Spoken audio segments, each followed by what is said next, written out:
Assalamualaikum warahmatullahi wabarakatuh. Perkenalkan, nama saya Febri Febriana Kutabuga dari kelas 23 ISB.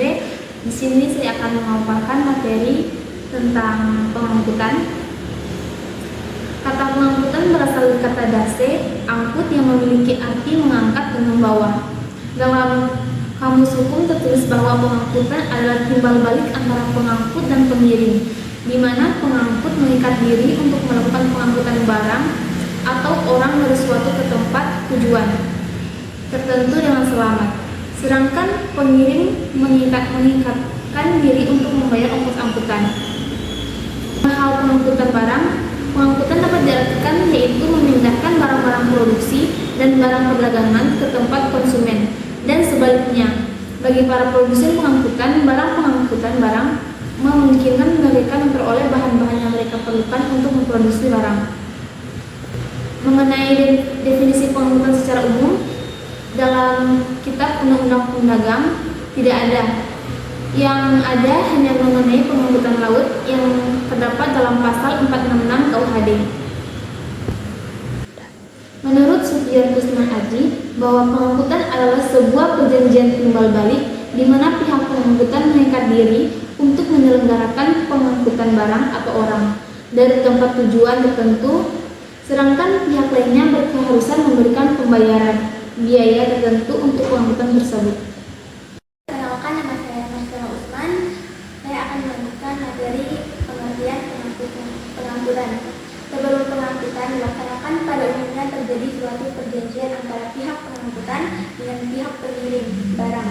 Perjanjian pengangkutan pada pembahasan ini adalah perjanjian pengangkutan darat dengan menggunakan kendaraan bermotor berupa bus yang pada dasarnya sama dengan perjanjian pada umumnya.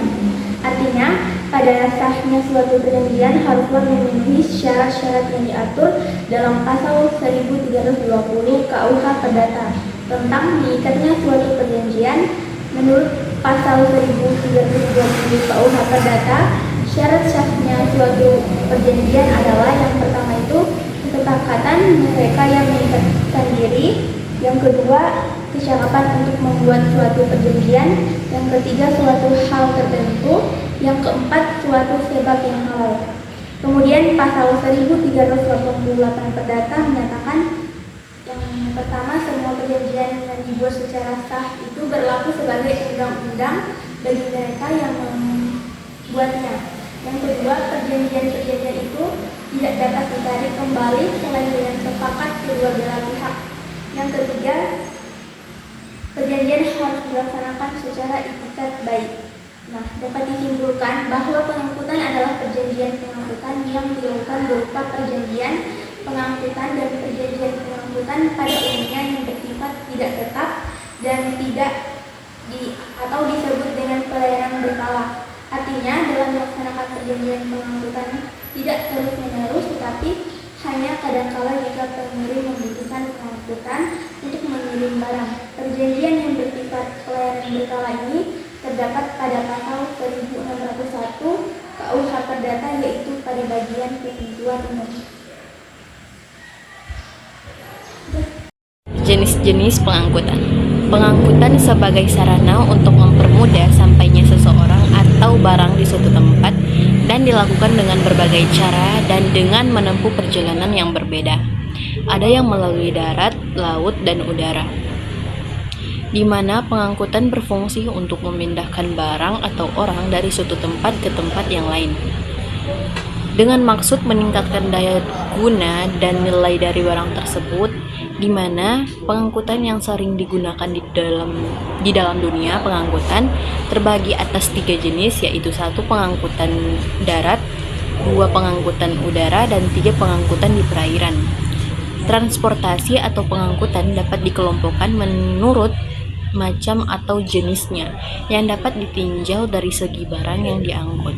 Dari segi geografis, transportasi itu berlangsung dari sudut teknis serta sudut alat angkutannya.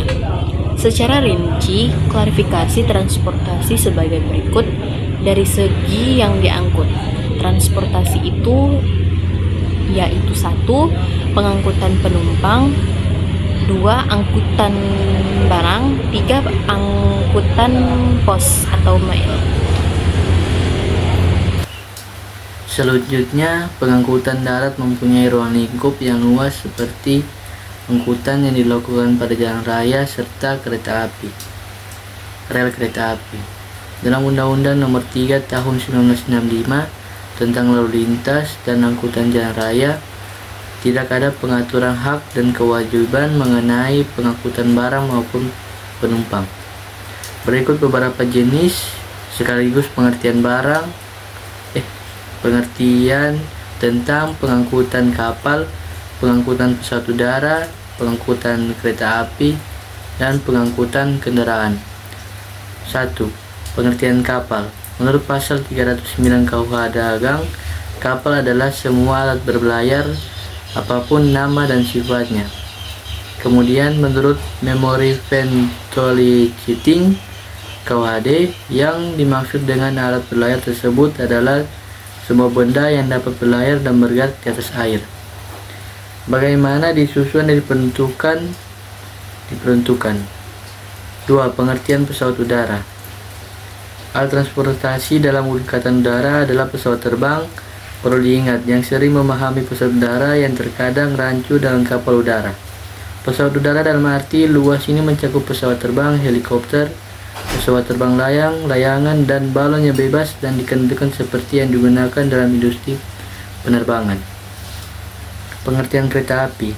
Pasal 1 Angkas 2 UU Nomor 23 tentang perkeretaapian memberikan makna yuridis yang sebenarnya. Menurut ketentuan tersebut, kereta api adalah jenis kereta apian yang memiliki tenaga gerak baik secara mandiri maupun disambungkan dengan jenis perkeretaapian lainnya dan yang akan atau sedang bergerak di rel terkait dengan perjalanan kereta api. 4. Pengertian kendaraan. Menurut pasal 1 angka 3 nomor 22 tahun 2009 tentang lalu lintas dan angkutan jalan, angkutan adalah perpindahan orang atau barang dari satu tempat ke tempat lain dengan menggunakan kendaraan luang lalu lintas jalan. Menurut pasal 1 angka 7 UU No 7, lalu lintas dan angkutan jalan kendaraan adalah sarana transportasi yang terdiri dari kendaraan bermotor dan kendaraan tidak bermotor. Assalamualaikum warahmatullahi wabarakatuh. Perkenalkan, nama saya Asyokan Inail Makatunggang. Saya akan melanjutkan presentasi sebelumnya, yaitu C. Objek dan pihak dalam pengangkutan. Sebagaimana yang diuraikan pada uraian sebelumnya, bahwa pengangkut adalah perjanjian timbal balik pengangkut dengan pengirim, di mana pengangkut mengingatkan diri untuk menyelenggarakan pengangkutan barang atau orang dari suatu tempat ke tempat tujuan lainnya.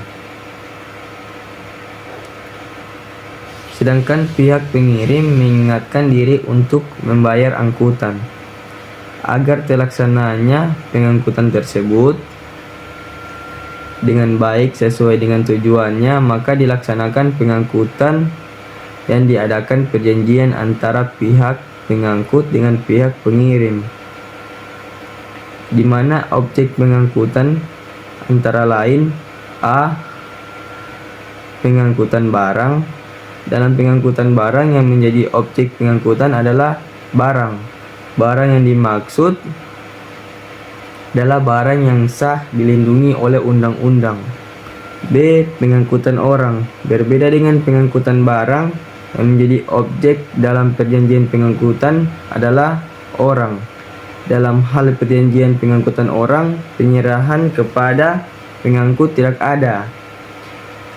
Wiwoho Soejono menjelaskan bahwa di dalam pengangkutan di laut terutama mengenai pengangkutan barang, maka perlu diperhatikan adanya 3 unsur, yaitu pihak pengirim, pihak penerima, dan pihak barang itu sendiri. Perjanjian pengangkutan barang pihak yang terkait bisa terdiri dari 3. 1. Yaitu pihak pengangkut yang berkewajiban memberikan pelayanan jasa angkutan barang dan berhak atas penerimaan pembayaran seperti yang diperjanjikan. 2. Pihak pengiriman barang. Pihak yang berkewajiban untuk membayar ongkos angkutan sesuai yang telah disepakati dan berhak memperoleh jasa pelayanan angkutan atas barang yang dikirim. 3. Pihak penerima barang. Sama dengan pihak pengirim, namun ada kalanya pihak pengirim barang juga sebagai pihak penerima barang. Assalamualaikum warahmatullahi wabarakatuh. Perkenalkan, nama saya Syawal Fahrian Safirdaus dari kelas 23 SB NIM 23141030. Di sini saya akan menjelaskan tentang asas hukum pengangkutan. Asas hukum pengangkutan. Pengaturan hukum pengangkutan di Indonesia ditemukan dalam beberapa peraturan perundang-undangan yang secara khusus mengantar masalah pengangkutan, yakni 1. KUHD, 2. Undang-Undang Nomor 13 Tahun 2007 tentang Perkeretaapian, 3. Undang-Undang Nomor 17 Tahun 2008 tentang Pelayaran, 4. Undang-Undang Nomor 1 Tahun 2009 tentang Penerbangan, 5. Undang-Undang Nomor 22 Tahun 2009 tentang Lalu Lintas dan Angkutan Jalan. Legislasi tersebut diikuti oleh peraturan pelaksananya. Sekian, terima kasih. Wassalamualaikum warahmatullahi wabarakatuh.